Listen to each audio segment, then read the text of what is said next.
Hey everyone, welcome to another episode of the Coach's Corner University podcast. I am your host, Paul O'Need, and today I'm joined by longtime friend, first-time caller, Chris Bartl. Chris, welcome to the podcast.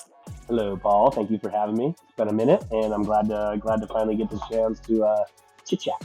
Yeah, man. For anyone who's never met Chris, you're about to be exposed to a lot of bullshitting, and it'll be a really fun podcast to listen to.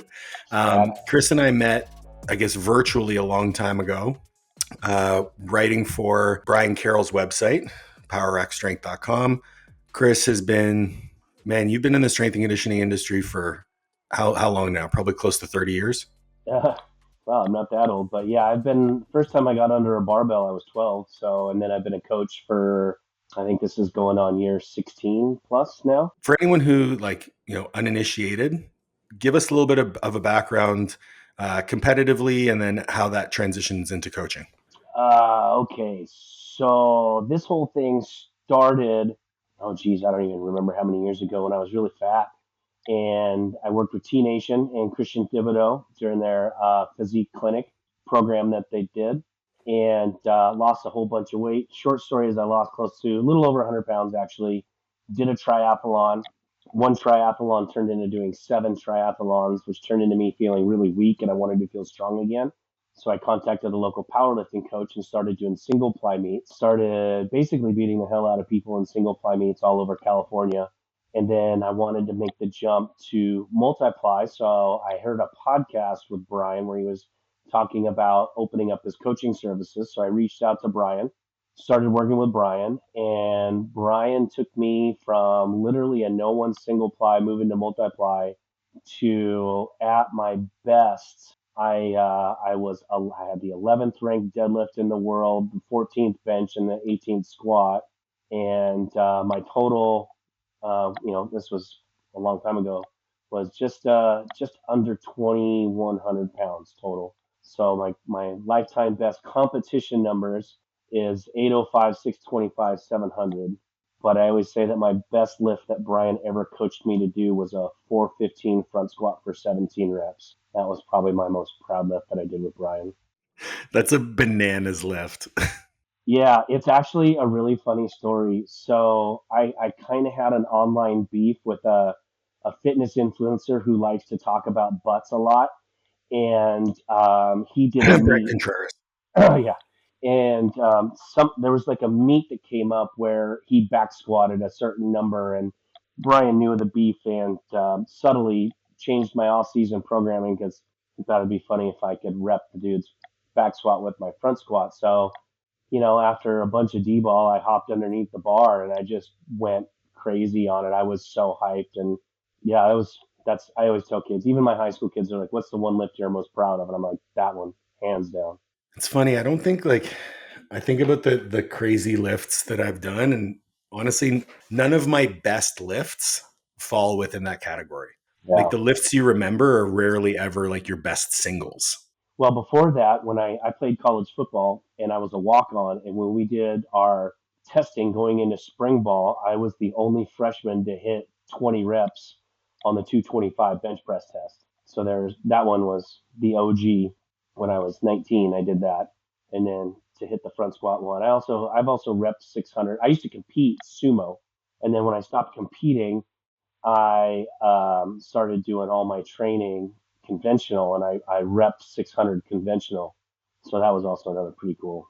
One of the reasons I was so excited to get you on the podcast was because you've really made your rounds in terms of like steps in your career. Like there have been a lot of iterations within your coaching career and your business ownership career that I'd love to dive into, because the audience primarily being coaches, I think a lot of people see our profession in a box and they see the things that we can do as very narrow focused. And you're someone who's really taken that and thought outside. So, you've been a personal trainer, you've been a gym owner.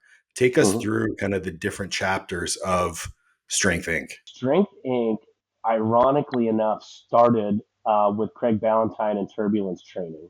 Yeah. When I was looking into building my business, I knew that I couldn't just start a personal training business when I was living in Santa Barbara, California, and try to live in one of the most expensive places in the United States without income. I'm like, it just wouldn't happen. So I had to try to build a business while I was still bartending. And at the time, I was bartending at like 4 different places, a winery, 2 different, like, and I'm talking hole in the wall bars that are still some of the best times I ever had working, and then a bougie beachside restaurant. And so I used turbulence training template to help service industry people, because the thing with service industry people is they're cash rich.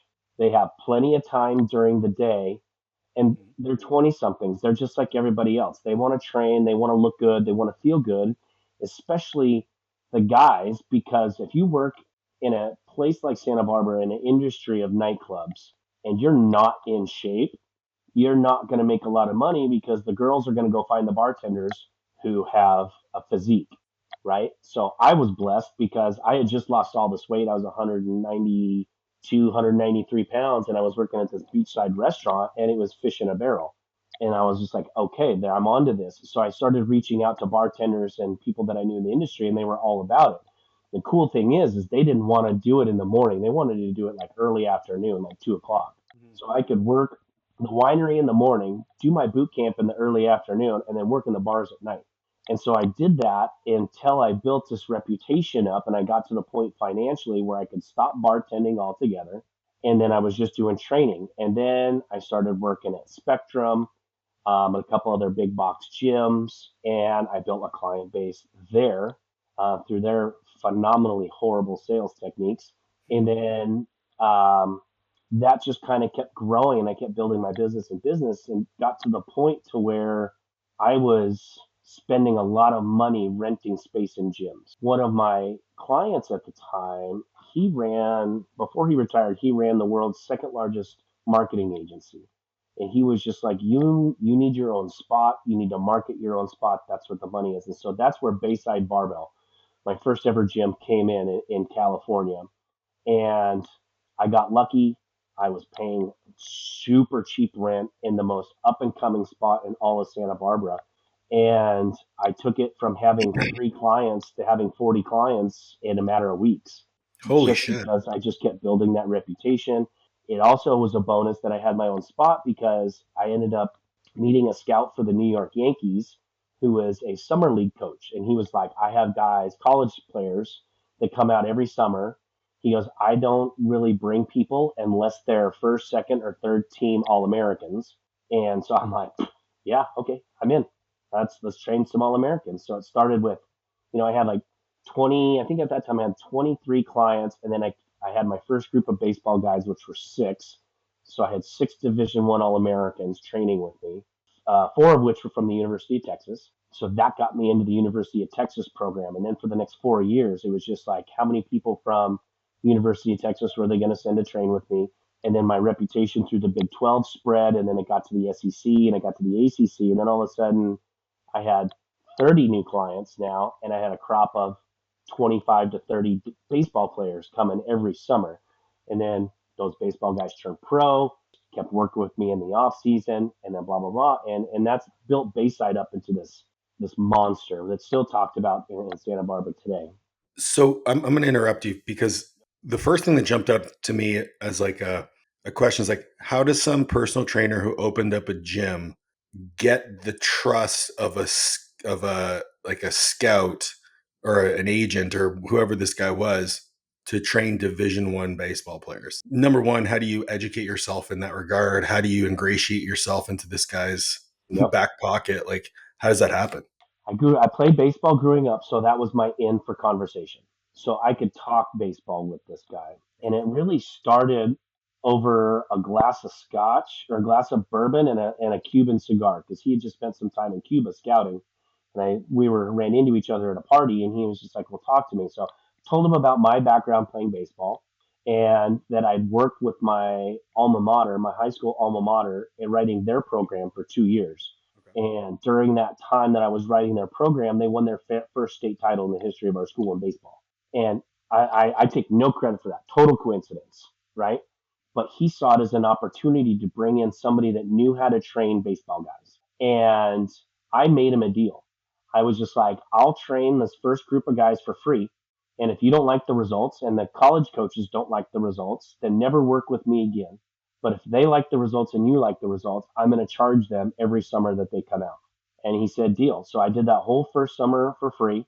And when the Texas kids went back, I got a call from the coach and the scout in Santa Barbara and was like, off the record, did you put these guys on drugs? And I'm like, no, no, why? And he goes, Augie Garrido was the coach at Texas at the time. He goes, he is flipping his shit right now over how much bigger, faster, and stronger you got these guys in 8 weeks. I was like, I just write killer programs, bro. Like, I know what I'm doing when it comes to training athletes. And so he's like, Augie wants to specifically only work with you going forward now. He's not going to he doesn't want to send people to the East Coast or to the North Woods. He wants only guys, specific guys to come out here and work with you. And so that was the deal. And then I just put my money where my mouth is. I knew I could get results. I just needed a chance. He gave me that chance. And, I took a guy who was drafted in the 12th round that summer before he came and worked with me.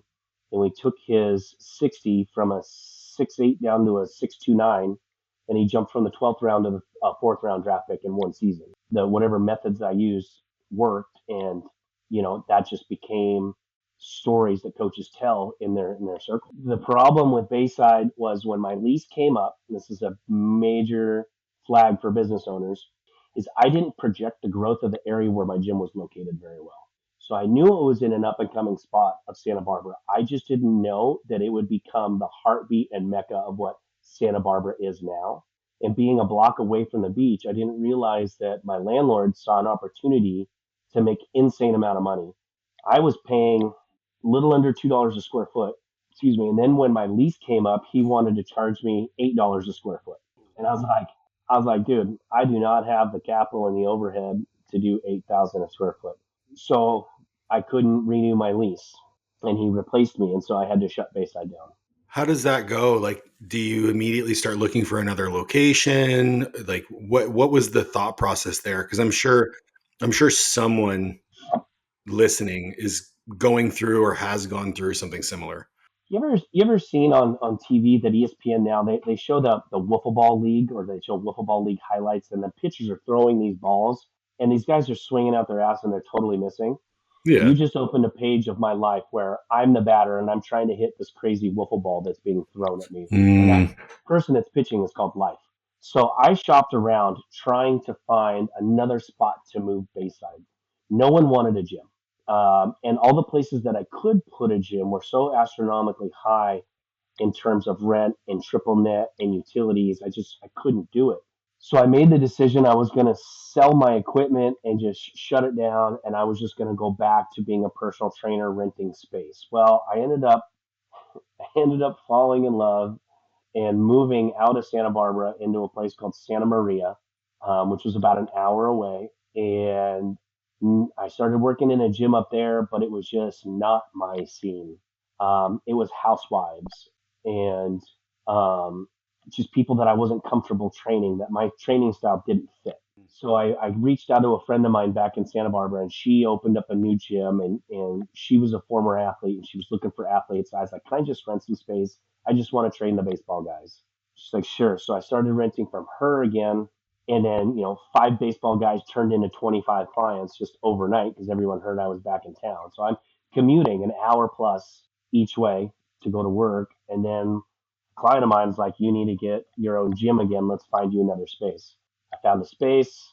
I bought out an old CrossFit gym from a guy that nobody in town liked, to be honest. He rubbed a lot of people wrong with how he did things and handled people. So I bought his business, and I basically torpedoed it, and I turned it from a CrossFit gym into a sports performance facility. I kept the CrossFit side for the group classes, but then I just moved my athletic development program in there. And then that was 5,000 square feet. And I was paying like, I think 4,000 a month for 5,000 square feet. oh wow. So Did you name it Bayside Barbell again? no, that was Strength Inc. 1.0. That was the very first Strength Incorporated. And while that was going great, my marriage was not. And because I spent so much time away. And so I had the idea that I was going to sell the CrossFit portion of my gym to another CrossFit box, have them bring coaches in, and I'm just going to keep my athlete. Best and worst decision ever. Long story short, it didn't work out. We lost the gym, we ended up moving into a new gym, lost that new gym, and I was homeless in terms of workspace. I ended up going through a divorce at that time, so I was literally homeless before Strength Inc. closed its doors. I was living out of my gym because that's the only place that I could find that would allow me Wow. and my dog. So we were technically kind of homeless. But an old friend of mine who I used to rent gym space from years before had a private facility. He's just like, "Do you need a place to work?" And I was just like, "I need a place to work." And he's like, "Well, come on in here. I'll charge you hardly any. I think he was charging me $500 a month to run Oh all my wow. clients out of there." And he had an infrared sauna. We had full turf, all this equipment, and he really threw me a bone. His name was Adam, and really kind of helped pull me out. I was able to find a house to move into, so he kind of really helped me a lot. But going through all that, I got really just burnt out of California. I got burnt out on the people. I got burnt out on the attitude, the politics. So I made the decision to transition all my California clients to online.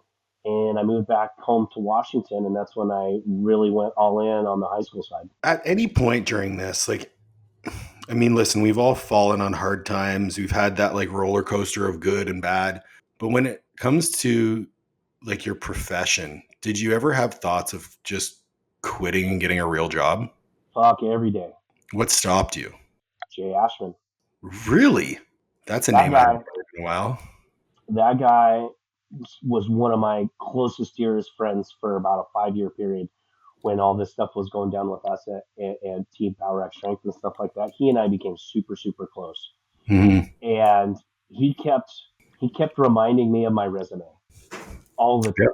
I mean, I would call him and I would be swearing up and down, and he would remind me.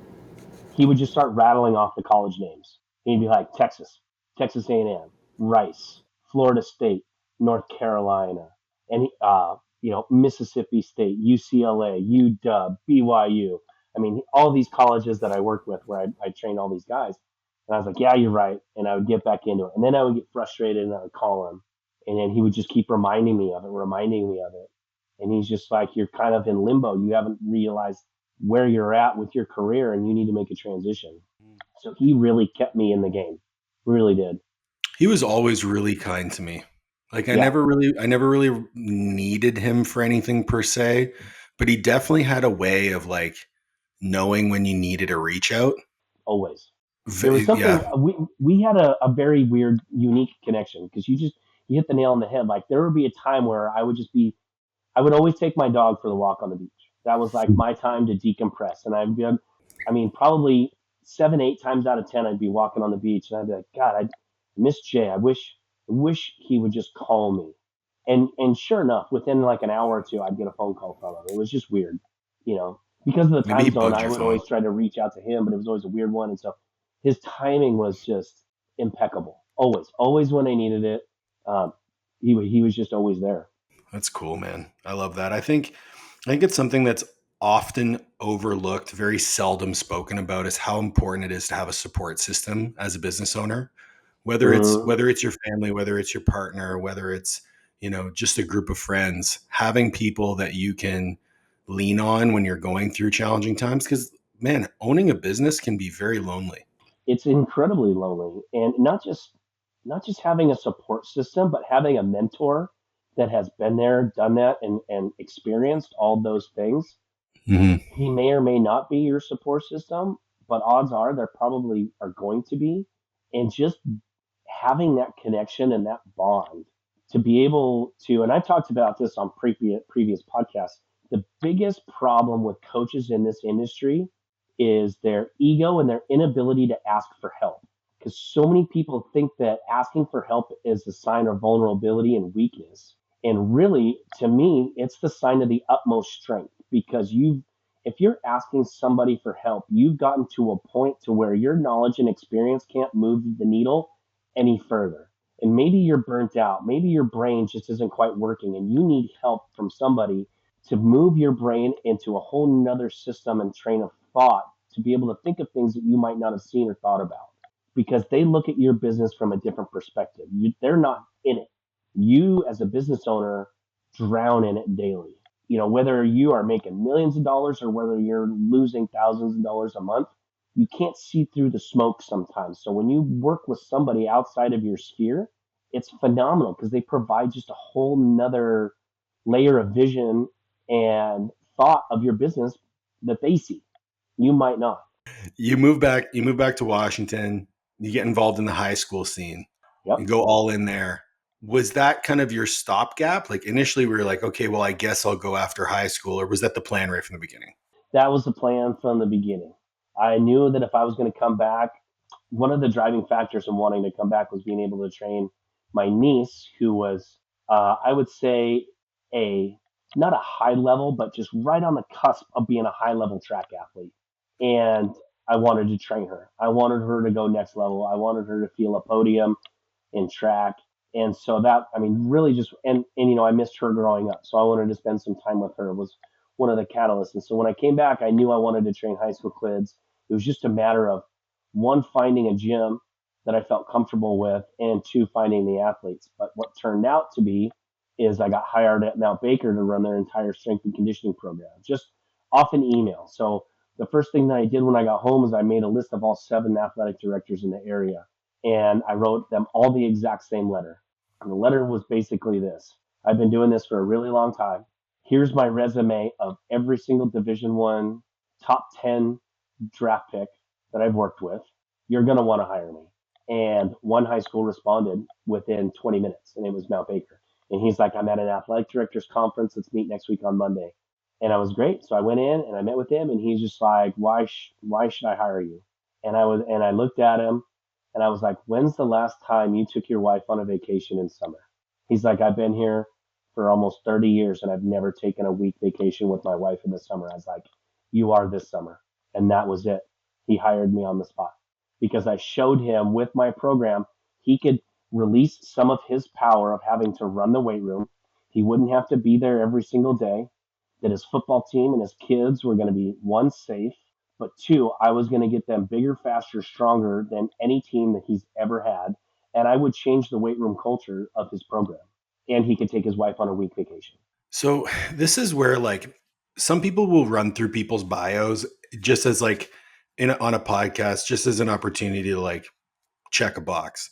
I think you can learn a lot about a person and take a lot of lessons from their journey, especially someone who's had so many chapters like you. And something that I've known for a very long time, even from when we first were introduced to one another, is forming relationships and communicating is a massive strength of yours.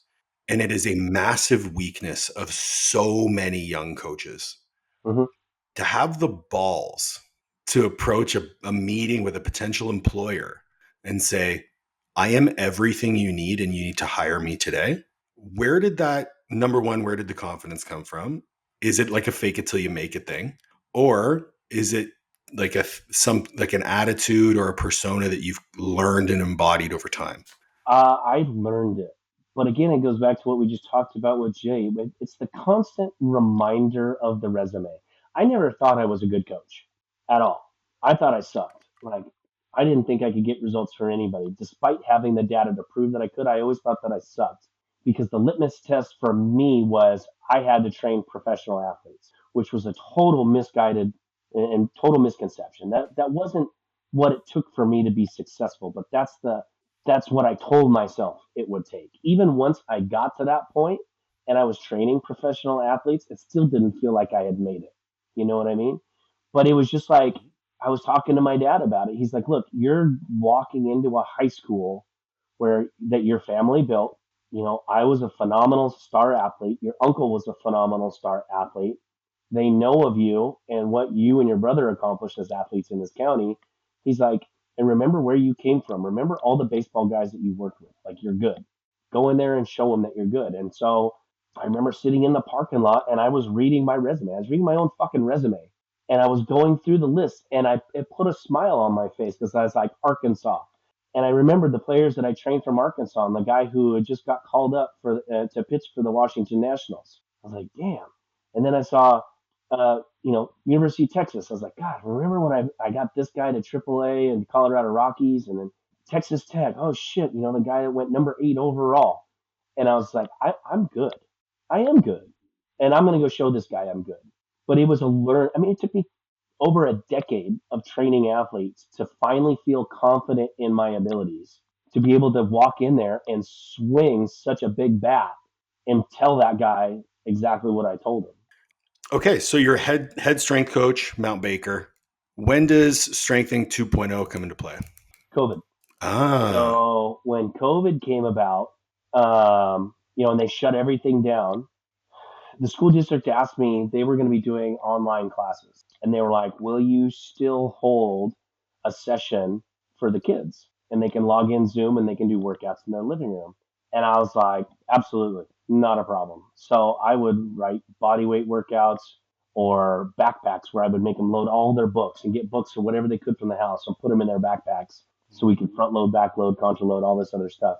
Well, not to get too political, I was very anti-COVID. I thought it was bullshit from the very beginning. So I had a couple parents reach out that felt the same way, and they're like, "We want to send our kid to you at your house." I was like, "Okay, cool." I lived in a cul-de-sac. We can go outside. They're like, "We don't care. You can train them inside, outside. It didn't matter." So I had these 5 girls that started showing up 3 days a week, and that just kind of turned from 5 girls into 9 clients, from 9 clients into 12.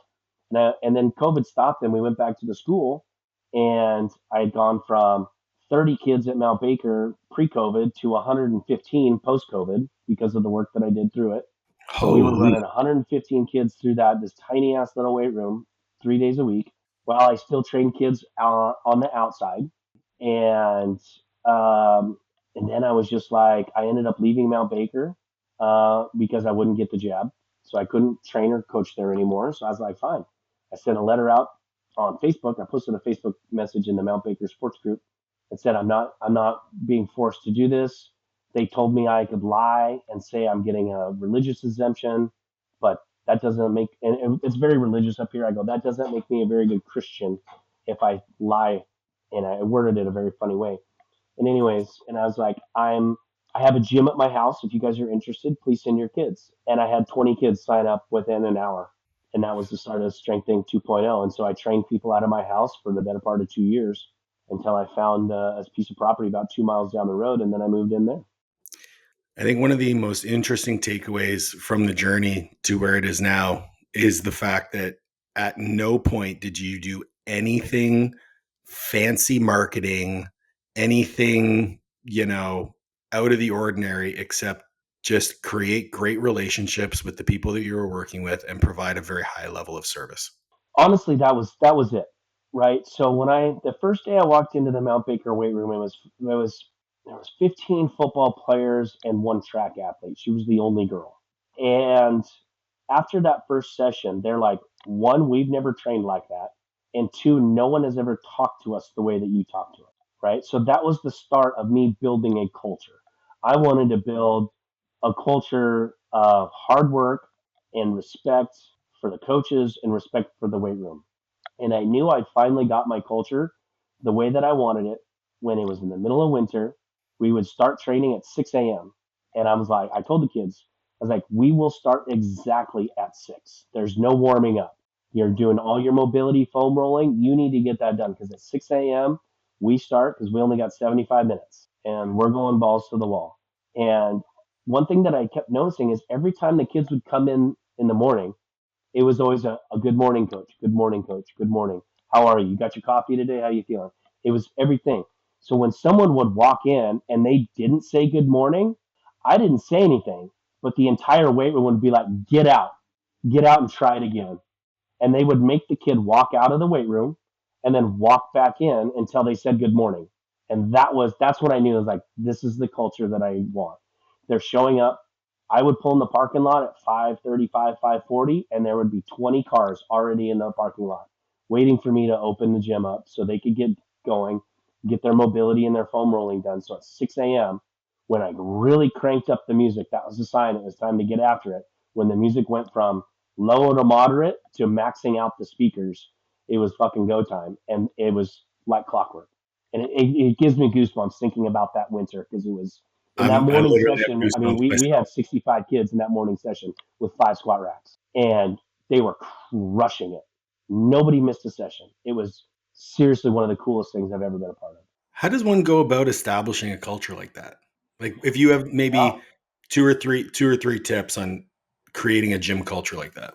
First one was they didn't know how to rack their weights or put their dumbbells back.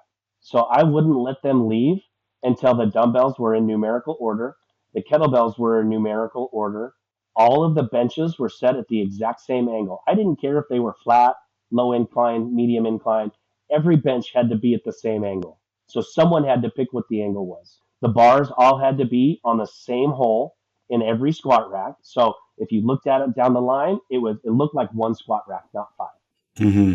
Everything had to be wiped down, and I was just ruthless. I mean, ruthless. If someone left a weight out, we did a version of the CrossFit workout Kalsu, and we would do it every single day until they figured it out. And if anybody's ever done that workout, it only takes one time through that to realize you don't ever want to do it again. And so I was just relentless, but I was never a dick about it. I Mm. was always just like, how you do one thing is how you do everything. If you can't put a 2.5 pound plate away, I'm not going to trust you to know your blocking assignment. I'm not going to trust you to memorize the play if you're a setter in volleyball. If it's a back set or a front set, I'm not going to trust you. You want to earn my trust? Put your shit away and make everything look like no one has ever been in here before, that this is the first time. I want people, when they walk into this gym, it to be so clean and so organized that it looks like no one has ever been in here. And I I was love just that. consistent, consistent, consistent, consistent. That's one thing that kids will pick up on immediately is consistency. Yep. So if you have a message to them or you have a rule and you don't follow it, they're not going to follow it. If Yeah. you flake on it once or twice, they're not going to follow it. So I got, I didn't let the kids know this, but I got frustrated with their selection of shoes, right? Like, Okay. because it was also, Mount Baker's a poor community. So I can't be like, dude, your feet are plopping up the side of your shoes. Go buy some. I'm like, well, mom and dad don't have the money right now. Like, shit, Mm. you know? And then some kids would have the brand new, like, double layered foam with the air pad gel. And I'm like, that's not going to work either. So I would just subtly be like, make a kid do a lift, and they would struggle with it. I'm like, take your shoes off. Let's try it barefoot.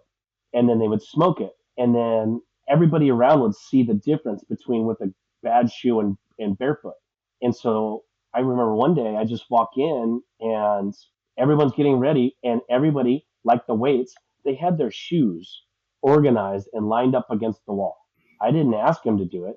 They're just like, you always talk about the importance of your feet and being grounded. So we're just going to take our shoes off. And I never asked them to do that, but they would come in the morning. Hey, coach, good morning. How are you? Great. They would walk around the corner, take off their shoes, set it up against the wall, and then they would start foam rolling. You didn't have like an epidemic of athlete's foot? Nope. Because Paul, I tell you, you would never believe that this was a high school weight room, how clean it was. I I mean, love that. I was relentless, especially coming back from COVID. Everything had to be perfect. Mm. Everything. There couldn't be a speck of dust anywhere because I challenged the school district during COVID. I was like, think differently. Think about the kids and their health. What you're doing right now is bullshit, and we need to get them back doing what they love. Like, they love training.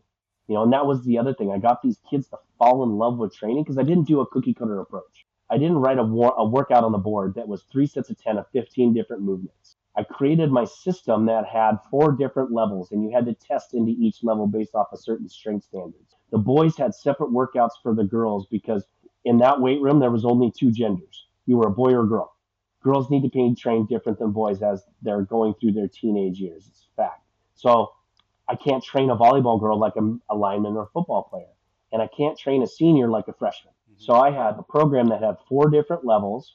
I had to write separate programs for girls and for boys. So, I mean, so what was I writing? 4 levels, 3 different positions for sports. So, I don't even know how. I was writing so many programs, it was ungodly. But because of the template that I had, it was just like, all right, here's a level 1 athlete. They haven't met the strength standard yet. That means they can't barbell back squat. They can front squat as a technique day, but their main strength movement is going to be a goblet squat. Right. Okay, cool. This girl hit the strength standard for our hip hinge. She's going right to a straight bar deadlift because she hit the standards. Mm-hmm. So she's a level 4 athlete. And it made it really simple, plug and play based off and where the athletes fell on that spectrum. And then everything was color coded on mine. So I was like, I knew what level 1 colors were, level 2, level 3, and level 4. And that just dictated how I programmed. So it was, but because I put so much thought and effort into that program, and I gave them recipes and cookbooks. I gave them sleeping tips. I had, it wasn't just a piece of paper. It was a packet. It was a thick packet. And the rule was, if you left your packet, you were going home. You walked in the Mm. morning and you didn't have your packet, turn around. But coach, it's 5:45. I woke up to come to train. Do you have your phone on you? Yeah, it's right here in my pocket. Cool. Where's your program? So I tell him, I was like, you just prioritized your phone over your program. So you need to leave and you can come back when you have your priorities figured out. Next day, sure as shit. Where's your phone? It's in my car. Where's your program? Right here. There. I That's love culture. that. I love that. And I mean, now that you have, and the other thing too is you have all these resources that you've already built, transitioning your business to the private sector and back into the online space becomes very, very easy Yep, because you already have all the intellectual property. Here is the kind of the crescendo of the reason that I wanted you on for the most part was you're still running Strength Inc. You have the gym. The model is a bit different now, for sure. but you thought outside the box once again and you decided I also have other things that I really love, surfing for one, and you completely pivoted into another industry to invest your money.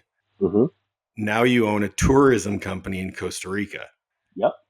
Talk to me about how that process started, came about, and where you're at right now. So I mean, I'll make a really long story short. It started back when I was married, going to Costa Rica for the very first time. Then you fast forward about 5 years, I took myself on a birthday trip to Costa Rica and I fell in love with it. My goal was, I'm going to live here at one point in my life. I'm going to live here full time. I just want to surf, want to play in the sunshine and drink cheap beer. And when I met my current girlfriend, Michelle, the first thing that I told her was like, if you want to go down this rabbit hole of life with me, I laid it out. I was like, I'm moving to Costa Rica. Might be 3 years, it might be 10 years, but I'm moving. Do you want to move with me or not? She's like, I could see that as a possibility. And I was like, okay, fine. Then let's keep going. So I took her down there for the first time and we had talked about buying a house and turning it into a VRBO for rental income. Mhm. And when we were down there, we ended up seeing a listing for a business. And we saw the business, we saw the numbers, and we talked about it. It's like, do we buy a house for residual income, which could take a couple of years to actually pay off and make it worth it? Or do we buy a business that we know nothing about, in an industry we know nothing about, in a country we don't know that much about running a business in, but we have instant income? So it's like, okay, cool, let's buy the business. So we bought Explore Costa Rica, explorecostarica.com for all your tour and travel industry needs in the country of Costa Rica, #1 rated. And we started it right at the beginning of the busy tourist season, and it's been interesting to say the least, trying to run a six-figure business from 5,000 miles away. It hasn't been without its hiccups, but it's put us in a position now to call on our experience. So Michelle's background is in accounting. She has been accounts payable, accounts receivable, payroll, cost account, and an accountant for multi-million and $1 billion construction company. I have 20 plus years in service industry experience. Now look at how I worded that, service industry. I didn't Mhm. say I know anything about fucking tourism because I don't. But what do I know? I know how to People. talk to people. I Mhm. know how to create experiences and I know how to sell those experiences. So with that, we jumped into this. So Michelle runs all of the books. She deals all with the financials. I deal with the customer service, the front end of the house, and sales. And it's a great partnership. And Mhm. it's gone so well to the point now that we are taking on the biggest, scariest goal and project I've ever done in my entire life. And one of my really good friends, his name is Jesse Brizendine. He has a saying that says, "Don't tell me the sky's the limit when there's footprints on the moon." And if you really think about that, people put a box on their dreams and what they think is possible, right? So what does the old saying go? If you set your goal for $1 million in revenue, you're only going to work hard enough to make $1 million. Mhm. Whereas if you set a goal of making $1 billion, you're not going to get that goal probably unless you strike gold. But you're going to work so fucking hard to get that billion that you might end up making 400 million instead or 20 million. but you're going to destroy what you actually wanted, which was just $1 million, Yeah. right? So this project that we are working on, if things work out right, is $100 million goal. That's the possible net income for us in 10 years after looking at all the numbers. So we're throwing ourselves out there because without the greater the risk, the greater reward, right? So we took a small tourism business and now we're pivoting it into something that Central America doesn't have and has never seen. And we will be doing something that no one has ever done. Here's things that people need to understand about Paul. He's self-made, right? You've worked your ass off to put yourself in this position. So your Mhm. work ethic is undeniable. Two, as a coach, you have a proven track record of success with your clients. So you know business, you know how to do things. And three, you're not a tourism guy. So you're going to look at things not through my lens as a tourism guy now. You're going to give me a Mhm. perspective of somebody outside of tourism who's looking at it from a consumer point of view instead of an owner point of view. You have given me more feedback from that lens that has helped our business grow than anything that I think we've done inside the business looking out. So it goes back to what I was saying earlier. If you want to be a successful business person, have a business coach, but don't be afraid to step outside of your industry to find that coach because that other perspective is going to show you things that no one inside your industry is going to see. So you and I talk about systems all the time. Mhm. Yeah. Systems doesn't have to be a weight room system. Doesn't have to be a tourism system. It has to be a system that allows for tracking and for you to analyze data. So you know whether you're making the right decision or not for your business and you're moving the needle because data drives everything. If you can prove it with data, I can tell you if you're going to be successful or not. Yeah. I love that you mentioned like seeking outside your industry. And I will say the first ever business coach that I hired was a gentleman local here to Ottawa, had no idea what I did for a living. And a lot of the time management stuff that I've implemented, a lot of the uh, communication follow-ups, those types of systems, I'd never seen other strength coaches implement. A Mm-hmm. lot of the things that I talk about in terms of like the way that you manage people, these are things that strength coaches have never talked about. But now I'm able to talk about them because I had this outside lens. Mm-hmm. At some point, I got to a place where he couldn't really help me because my limitations were within my business, Sure. and so I had to seek that that strength and conditioning, nutrition, online coaching, mentorship myself, and that's when I went to go work with Mark. And Mm-hmm. now I'm in a position again where the weaknesses are not within my business or within my service. The Mm-hmm. weaknesses are online CRM business stuff. So Right. guess what? The next person I hire is going to be someone who knows business stuff and growing different models. So you shouldn't really like the fact that at some point you're going to need a mentor who can do things that I can't. Totally Mm-hmm. understand that. And I hope that the people that I work with branch out and I mean, best case scenario for me, they exceed what I'm able to do and they grow their things and they need someone who can build them to that next level. So honestly, a big part of the mentorship for me is the motivation that I get from everybody else who are doing great things. I'm like, I got to stay ahead of these guys so that I can keep helping them grow. And my Yep. growth feeds their growth. It's super motivating. It's super exciting. Yep. Couldn't agree more. I'm really happy that, even though we spent the better part of an hour talking about your journey, there's so many take homes that people need to pay attention to, whether it be, if you're going from a personal trainer to private sector, if you're owning a gym, going through hard times and need to transition or pivot, whether you're dealing with, youth athletes within a public sector in a school or, outside working private sector again, working online and even branching outside. You hit the nail on the head when you said you put yourself in a box based on your goals. And something that's always stuck with me is something actually my first mentor in coaching. The first guy I ever worked for, his name was Ron McKeefery. Now he's the head strength coach at Alabama. He was just at UW. He told me, How many strength coaches do you know retire as strength coaches? Mm-hmm. I can think of two. I I had can one think of of them on two. the podcast a couple weeks ago. I mean, Mike Hill is going to retire as a strength coach, and he's been at the same school for 20 years at Georgetown. And then maybe Mad Dog at Texas, but he's Yeah. not even a strength coach anymore. And so you think about the people in more our space, the Joe DeFrancos, the Eric Cressies. Well, the reason those guys are going to be able to retire is because they invested in real estate. They Mm-hmm. bought the gym, they bought the buildings that their gyms are in.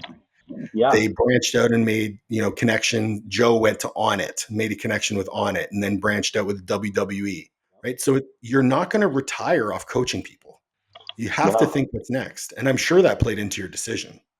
It did because my first business mentor in the fitness industry was Alan Cosgrove, and he always said, you need to put up a red velvet rope around your business because that's how you're going to grow. But if you look at his business, he did exactly what you just said. He and Rachel built their clientele up. They've expanded their building, so they went from 1,000 square feet to 7,000 square feet. I don't think he actually do think they own the building now, but they didn't for the longest time. Mm-hmm. But, he's got his fingers, in a bunch of things. He's a speaker. People pay him to speak. Is that technically coaching athletes? No. Is it fitness related? Yeah, but it's a separate line of business. Working for Perform Better on the speaking circuit is not in the gym training a client one on one. Different vertical. Exactly. So I, you know, Hmm. I couldn't agree more. Like I always thought I was going to retire as a strength coach. I thought I was going to be that crotchety old, you know, Buddy Morris, but more of a shriveled up raisin. And 75 years old, trying to show some kid how to deadlift, and I'm going to rip 4 plates off at 75 years old. Yeah. But you got to be like water, man. It's like what Bruce Lee does: be like water. You got to flow. My Yeah. life journey started down one river, and there was a rock in the middle of it, and I had to make a choice which decision the water was going to push me, and I chose. And then this is where I'm at, having two online, an online business, an in-person training business, and then a freaking tourism in a third world country. I think it's really cool because listen, I've had the opportunity to speak to a lot of coaches on this podcast. And I mean, have a good network of people that I know. And not a single one of them has had a pivotless journey. Mm-hmm. Everyone has pivoted in some direction. I mentioned Mike Hill earlier. Mike's been at Georgetown for 20 years. The only strength and conditioning he knows is Georgetown strength and conditioning. Yeah. Guess what? He just pivoted away from men's basketball. He gave up Georgetown men's basketball because he wanted to be a more present father. Mm-hmm. So he took on an associate athletic director position in strength and conditioning. He gave up basketball. He pivoted away for one reason or another. Mm-hmm. It happens. It always happens. And let me ask you this. I feel like I already know the answer, but has your identity ever been tied to your profession? No, I I knew think you. if I think if you ask our colleagues maybe 5 years ago, they would have said yes. Mm-hmm. But I think now as I've grown, I think that powerlifting persona, that grinding programs, yelling, screaming, like that's what people knew me as. But if you're not growing and evolving, you're getting stale and letting the world pass you by. So at some point you have to change. And I think the insight of a business owner to realize that, hey, I think I might need to pivot here, maybe just a little bit, maybe 5 or 10 degrees instead of a complete 180, could benefit my business. And I can go out and say that I'm 95% sure that some business coach or some coach on this podcast is going to hear this and be like, I'm going to do that. You know what? Fuck this. I've been thinking about this. I'm going to add this. It's a little pivot. And they're going to absolutely take off because they're taking the risk. You took a risk at the beginning of your career when you started being a coach, whether you were in the private or the public sector. It didn't really matter. You took a chance and bet on yourself. Huge. Keep doing it. And if you have to pivot because you feel like you're stuck, you absolutely need to pivot. If everybody is zigging, you need to zag, right? And Dude, that's I mean, even if you look at through the lens of tourism in Costa Rica, everybody has been zigging for a decade down there. No one has thought of zagging. it's too big of a risk. But we're going to zag the fuck out of tourism in Costa Rica because that's what's different. That's what's Yeah, unique. In tourism, you have to do what's different and unique. Kind of like what CrossFit did to strength and conditioning. They were different and unique. That was the ultimate fucking zig when everyone is zagging. 100%. But what did CrossFit do? It changed the landscape of strength and conditioning forever. You can unequivocally say that CrossFit changed the game. Without Good, question. good or bad, doesn't matter. They pivoted. You have to be able to see your limitations as an owner and as a coach and realize you don't know what you don't know. So make a pivot and go into something and take that chance. What's the Dude, worst that's going to happen? Someone's going to say no. Great. Then you found out that maybe that wasn't the best pivot. What's the other pivot that you I have? love that. Then I all of think a it's sudden, it starts looking like an upside down family tree. You're pivoting off pivots and off pivots until you strike it. And then bam, you're going to fucking make it. I think that's a fantastic way to finish off the serious part of our podcast. Ah, Now let's transition into some silliness and ah, quick hit yeah. question. Woo, here we go. What's the scariest moment you've ever had surfing? Oh, that's a fantastic question. Oh my gosh, I can remember this like it was yesterday. It was in Santa Barbara, and we got one of those swells that just came in, and it was enormous. It was Thanksgiving Day. I went with some friends. We drove up north about an hour, and I went to the smaller waves, which were about 10 to 15 feet. Ugh. My I'm on a longboard. I'm on a 9.6, and my friends went to where it was big, probably 20 feet, 20 plus, and they were all on shorties. And I spent the better part of 2 hours just trying to get out into the surf. I mean, and this is why it got scary because if you've ever been surfing and you paddle up just a 2 foot wave, it feels like you're going up forever. When you're trying to paddle up the face of a 15-foot wave and you make the lip and you get thrown backwards and you can't see where you're going and you don't know how deep the water is and you don't know how big a breath you need to take to hold, you're kind of screwed. So I remember I didn't take a deep breath. I just kind of like, oh shit, and just held my breath. And I was down for I don't even know how long. And I remember I was starting to panic because I was running out of air. I couldn't hold it much longer. And I remember my feet being pulled up this way. So I knew my board was up here. So I tried to find my leash and I'm pulling my leash up to the board and I come out of the water and I take a deep breath of air, but it's all foam from the whitewash, and I start choking on it, so I can't even get it. I wipe my face off, and immediately I get hit with another wave on the head, thrown back down, and I didn't get a full breath of air.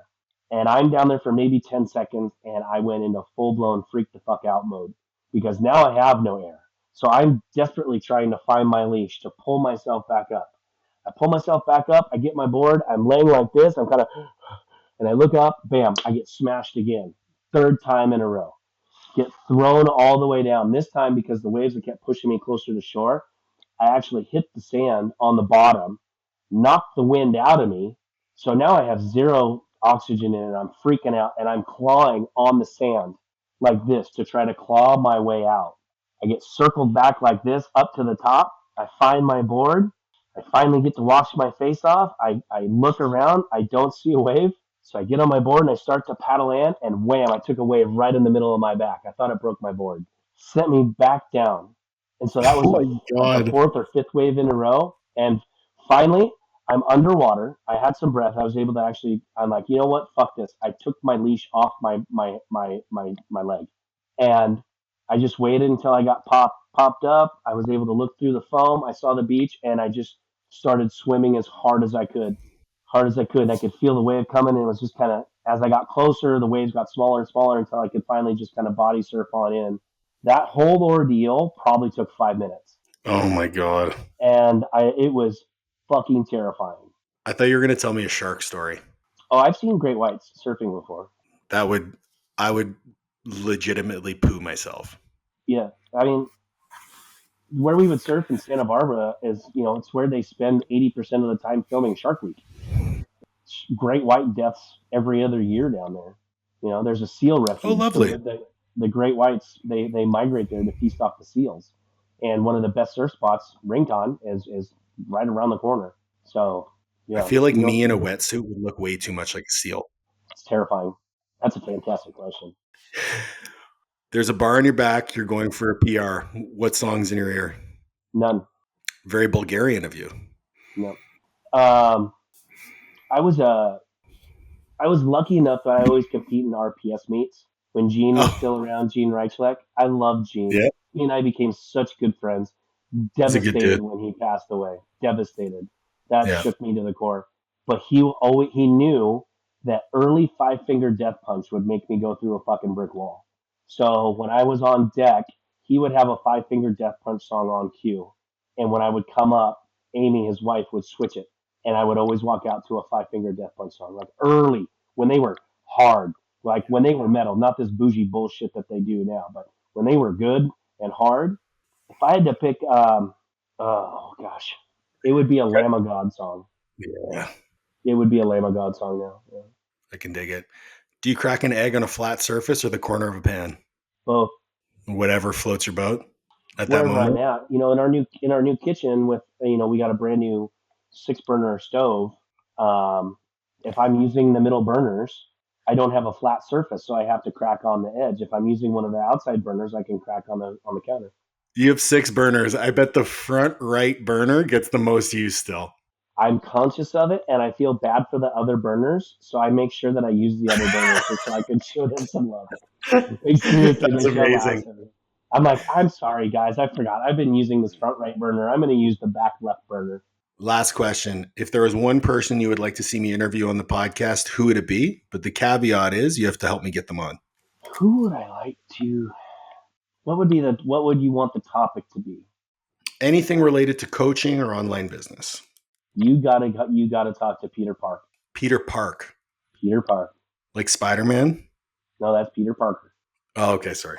Peter Park owns Platinum Fitness in Santa Barbara. He worked with in the golden years of the early 2000s, the Kobe years. He worked with Derek Fisher and a host of other LA Lakers.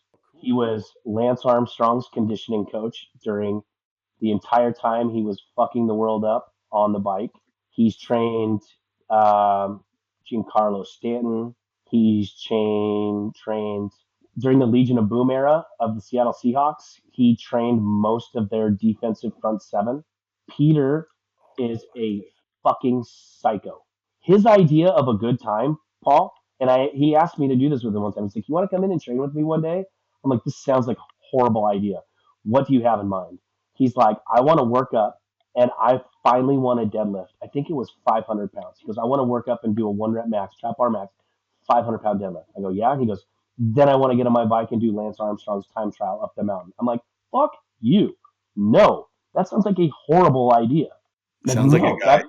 that Sounds like mountain that he would have him climb was horrible. And I was just like, okay. And he goes, "And we're putting a time limit on it." I'm like, "I'm out. Like, I cannot. I'm 240 pounds. You're 100 pounds, not including the bike. Like, he's a twig, and he is brutally strong. And his conditioning, he was the number 2 ranked Ironman triathlete in the world. And the only reason why he was never number 1 is he's never done a drug and he's never drank a day in his life. He and I had this conversation. I asked him because, being a powerlifter, I was juiced up. I asked him, I go, "Do you regret ever not taking juice like the rest of your competitors?" He's just like, "I was so good, I didn't need it. But the thought of me taking it scares me because I would have destroyed everybody." that makes me He is think a I'm gonna have him on just so I can call him a pussy. he is a fucking G. Like Sounds like it. I can tell you this right now. He's hands down the best strength coach nobody has ever heard of. His resume will make people's jaws hit the floor, and he's genuinely one of the nicest, most humble guys I've ever met. When we would go for coffee, he would ask me questions. I'm like, "Bro, I've been training 3 years." He's like, "I can still learn from you." Okay. We'll make that intro. Chris, I really appreciate you being on the podcast, man. If there was one last parting piece of wisdom for people, what would it be? Load for 6, lift for 8 in all aspects of your life. I love it, man. I'll have links to where everyone can find you in the show notes. Everyone, thank you so much for listening. Please make sure to like, share, subscribe, ring the bell for notifications, and we'll catch you on the next one.